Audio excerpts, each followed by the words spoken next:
মুহাম্মদ সাল্লাল্লাহু আলাইহি ওয়াসাল্লাম তাকে মানে সে এত কিছু মানে কিভাবে জানলো?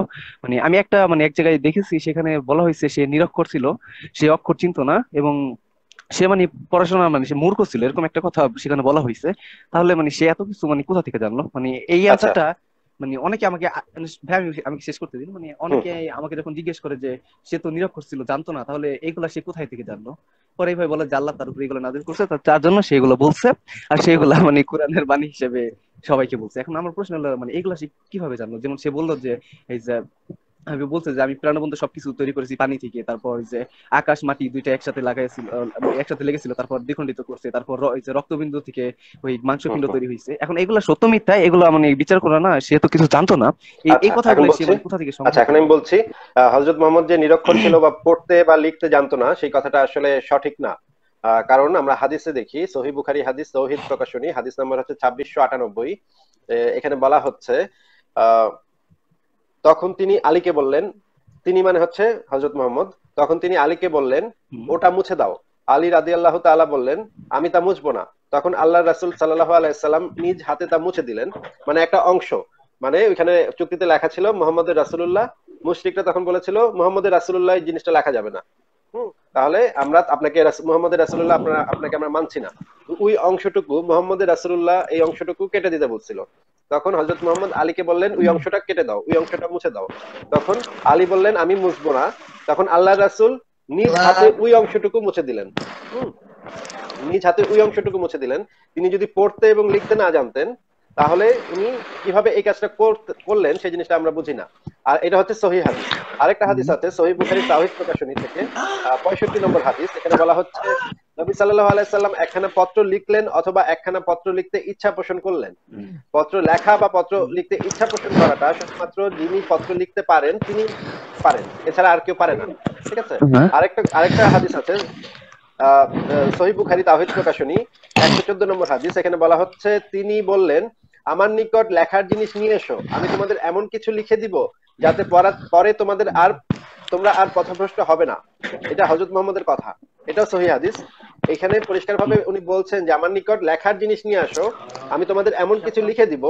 কিন্তু তিনি যদি লিখতে পড়তে নাই জানতেন, তাহলে তিনি এই মানে লেখার জিনিসপত্র কেন আনতে বলবেন? এটা হচ্ছে, তাহলে আমরা 1 নম্বর পয়েন্টে আমরা বুঝতে পারলাম তিনি যে পুরোপুরি নিরক্ষর বা অক্ষর জ্ঞানহীন বা পড়তে জানতেন না, এই কথাগুলা হ্যাঁ। হচ্ছে ইসলামিস্টদের কিছু বানানো কথা।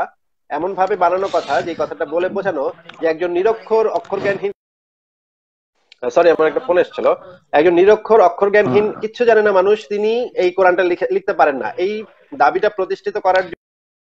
হ্যালো জি ভাইয়া, এই লাইনে প্রবলেম হয়েছিল, আমি পরে কিছু শুনতে পারি নাই। সরি, আমার এই যে একটা ফোন আসছিল, একজন আমাকে অনবরত ফোন করছিল, কিন্তু এই কারণেই বোধহয় লাইনের সমস্যা দেখা দিয়েছিল। আমি আচ্ছা আচ্ছা ভাই, খুবই ঠিক আছে, দুঃখিত। আপনি আপনি বলুন, আপনি। আমি আপনাকে আবার বলি যে এই হাদিসগুলো পড়লে হ্যাঁ। বোঝা যায় যে তিনি যে একেবারে পড়ালেখা পারতেন না, পড়ালেখা জানতেন না, একদম নিরক্ষর ব্যক্তি ছিলেন, ব্যাপারটা সেরকম না। তিনি হ্যাঁ। লিখতে পড়তে জানতেন বলেই এই হাদিসগুলো পড়লে মনে হয়। হুম এটা হচ্ছে 1 নম্বর কথা। হ্যাঁ। 2 নম্বর কথা হচ্ছে যে আমি আসলে কথাটা গুছিয়েছিলাম, কিন্তু এই যে ফোন এসে আমাকে বিরক্ত করে আমি একটু মানে হয়ে গেছি, আমার গুছানো কথাগুলো এলোমেলো হয়ে গেছে, আমি খুবই দুঃখিত এই জন্য। 2 নম্বর কথা হচ্ছে যে ইতিহাসে আমরা এমন এমন অনেক ব্যক্তির কথা শুনি, অনেক ব্যক্তির কথা জানি। যেমন ধরেন হোমার, তিনি কিন্তু হযরত মুহাম্মদের অনেক আগের মানুষ। হুম তিনি কিন্তু বড় বড় হুম। দুইটা মহাকাব্য লিখে গেছেন। সেই মহাকাব্যগুলোর মধ্যে যেমন ধরেন হ্যাঁ। ইলিয়াড এবং ওডিসি। ইলিয়াড ওডিসি মহাকাব্যগুলোর মধ্যে ধরেন ওডিসির মধ্যে ধরেন, শুধু ওডিসির মধ্যে একজন জাহাজে করে পুরো পৃথিবী প্রদক্ষিণ করে। কিন্তু আমরা জানি হোমার কিন্তু একজন হ্যাঁ। অন্ধ মানুষ ছিলেন, তিনি চোখেই দেখতেন না। ঠিক আছে। হ্যাঁ। এখন তিনি হুম। এইরকম বড় বড় দুটো মহাকাব্য লিখলেন এবং পুঙ্খানুপুঙ্খ বর্ণনা করলেন কি কিভাবে যুদ্ধ করলো। ধরেন একিলিস কিভাবে যুদ্ধ করলো, হেক্টর কিভাবে মানে যুদ্ধ করলো, হেক্টরের হ্যাঁ। বীরত্ব কিরকম ছিল, একিলিস কিভাবে মারা গেল, এবং সেই সময়ের সমুদ্র তীরে কি কি রকমের অবস্থা ছিল, এগুলা অনেক কিছু তিনি বর্ণনা করেছেন। ঠিক আছে। কিন্তু সুতরাং হোমার আমরা ছিল আমরা অন্ধ মানে। হ্যাঁ, তিনি হোমার ছিলেন অন্ধ। এরকম ইতিহাসে অনেক হ্যাঁ। ব্যক্তির কথা আমরা জানি যারা হচ্ছে গিয়ে এমন এমন অনেক সাহিত্য রচনা করে গেছে। যেমন ধরেন কোন দ্বীপ, পৃথিবীর কোন দিকে কোন দ্বীপ আছে, সেগুলো পর্যন্ত তিনি কিছু কিছু জায়গায় বর্ণনা করেছেন, যে এই অঞ্চলে এই দ্বীপটা আছে, সেই অঞ্চলে সেই দ্বীপটা আছে, পশ্চিম দিকে গেলে এই দ্বীপটা পাওয়া যাবে। কিন্তু একজন অন্ধ ব্যক্তির পক্ষে এটা জানাটা কঠিন হলেও, এগুলো তো জানা সম্ভব না। না ওনার জানা সম্ভব, হ্যাঁ কঠিন সম্ভব, হলেও কিন্তু জানা সম্ভব, হ্যাঁ। কঠিন হলেও জানা সম্ভব। ঠিক আছে? একটু চোখ কান খোলা রাখলেই, মানুষজনের সাথে আলাপ টালাপ করলে, একটু জ্ঞানী মানুষদের সাথে কিছুদিন থাকলেই মানুষ এই জিনিসগুলো জানতে পারে। হুম। আর হুম। আপনি যে কথাগুলো বলেছেন যে হযরত মুহাম্মদ কি কি যেন হ্যাঁ, ইনফরমেশন সেগুলো দিয়েছিলেন, কোথা থেকে যে সংগ্রহ কোরআন, করলো এগুলা? কোরআনে কি কোনটা কোনটা যেমন এই যে উদাহরণ দিয়েছেন? আমি প্রাণবন্ত সবকিছু সৃষ্টি করেছি পানি আচ্ছা, থেকে, পানি থেকে। তারপর পানি থেকে, যেমন এই ধরেন আপনি যদি হিন্দুদের স্ক্রিপচার গুলা পড়েন এবং বাইবেল পড়েন, হুম, বাইবেল এবং হিন্দুদের স্ক্রিপচারও ঠিক একই কথা বলা আছে, যে পানি থেকে সমস্ত কিছুর সৃষ্টি। এমনকি মানে তার সূরা হুদের 7 নম্বর আয়াতে যে বলা আছে মহাবিশ্ব সৃষ্টির আগে আল্লাহ তাআলা ছিলেন পানির উপরে।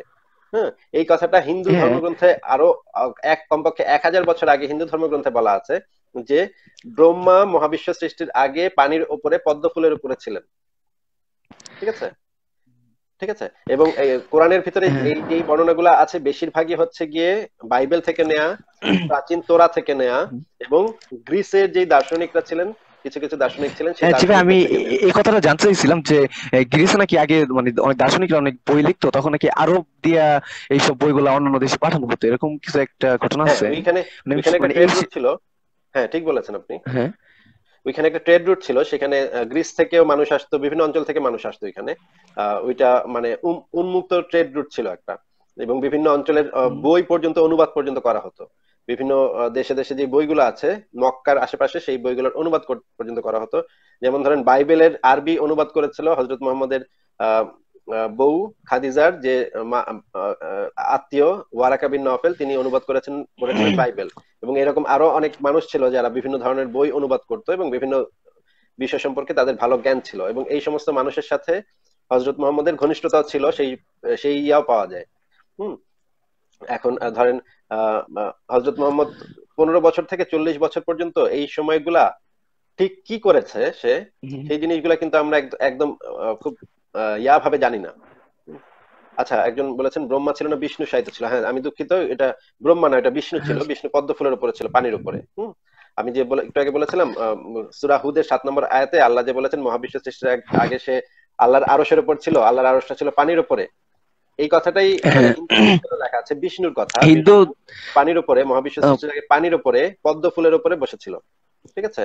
এবং এরকম অসংখ্য মানে ইজিপশিয়ান স্ক্রিপচারে এরকম আরো অনেক উদ্ভট উদ্ভট কথাবার্তা বলা আছে, সেগুলো কোরআনে নানাভাবে এদিক সেদিক করে এসেছে। তারপর যেমন যেমন ধরেন এমব্রায়োলজির কথা যেটা বললেন আপনি, কিভাবে হুম, ভ্রূণ হয়, হ্যাঁ, মানুষের ওই জন্ম হয়, ভ্রূণ ভ্রূণ ভ্রূণ হয়। থেকে জন্ম হয়। এই বিষয়টাও আমি লিখেছি, আমার একটা লেখা আছে এই বিষয়ে। সেখানে আমি লিখেছি যে গ্রিসের বিজ্ঞানীরা, গ্রিসের যে দার্শনিকরা, তারা আরো ভালোভাবে এই যে হযরত মুহাম্মদ যে কথাগুলো বলেছে তার চেয়ে আরো ভালোভাবে এই কথাগুলো হুম, বর্ণনা করেছেন হযরত মুহাম্মদের হ্যাঁ, জন্মের অনেক আগে।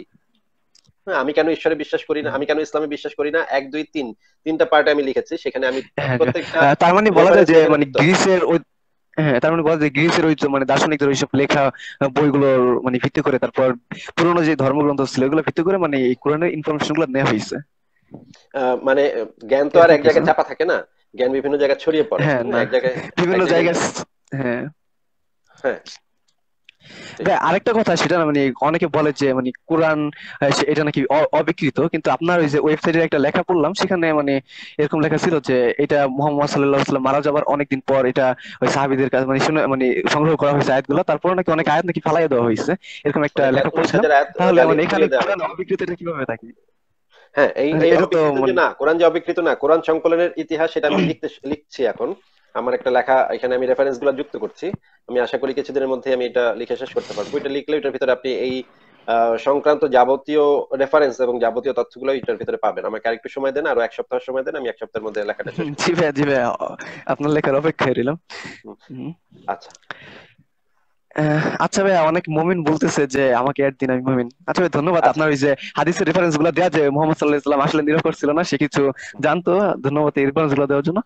আর আপনি আমার আচ্ছা তথ্য ভাই, ভান্ডারে, তাহলে আমাদের ওয়েবসাইটে তথ্য হ্যাঁ, ভান্ডার ইসলাম ধর্ম, এখানে আপনি এইগুলো সব খুঁজে পাবেন, সব আছে এখানে, সাজিয়ে গুছিয়ে দেওয়া হুম, আছে। না আমি সময় পেলে আপনার ওয়েবসাইটে যাই, আচ্ছা, দেখবো নে। ধন্যবাদ আচ্ছা, ভাই। ঠিক আছে ভাইয়া, ভালো থাকবেন, শুভকামনা রইল আপনার জন্য।